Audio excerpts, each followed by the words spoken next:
Könlümün misafiri, haradan geldin ay nazlı yar. Senin gülüşün bahar kimi, kalbime saldığım arzular. Seni gördüğüm ilk andan dünya başka renge boyandı. Bir bakışın kifayet etti, gönlüm sessizce sana bağlandı. Ey könlümün misafiri,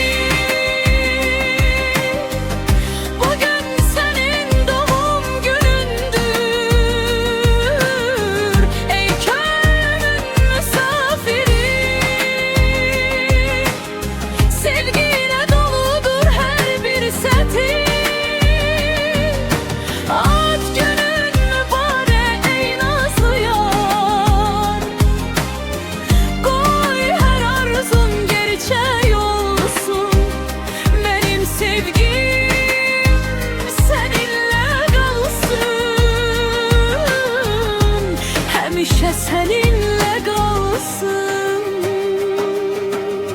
Senin adını pıçıldayır gecelerin sakit küleği. Ad gününde hediye aktardım, sonda verdim kalbimin sevgisini. Geceler yuxularda seni axtarır, səhərlər adınla oyanıram. Yaxınlığında zaman dayanır, uzaqda olsam seni düşünürəm. Sənin sevgin elə bir nəğmədir, hər ürəyə yol tapar.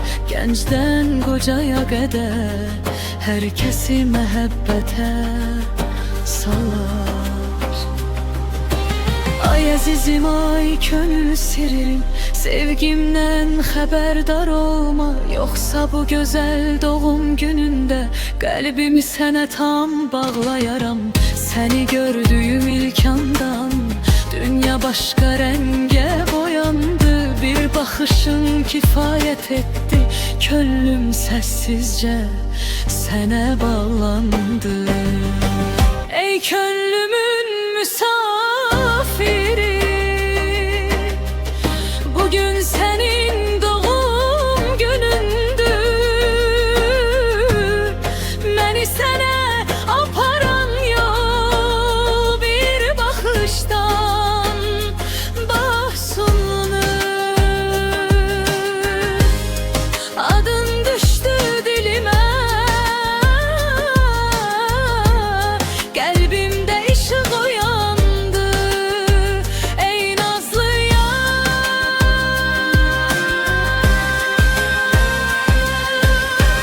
ey könlümün misafiri, bugün senin doğum günündür. Ey könlümün misafiri, muham kimi könülden söyleyirəm. Ad günün mübarek ey nazlı yar. Qoy hər arzun gerçək olsun. Mənim sevgim səssiz bir nəğmədək, həmişə səninlə qalsın. Ey könlümün misafiri, həmişə səninlə qalsın.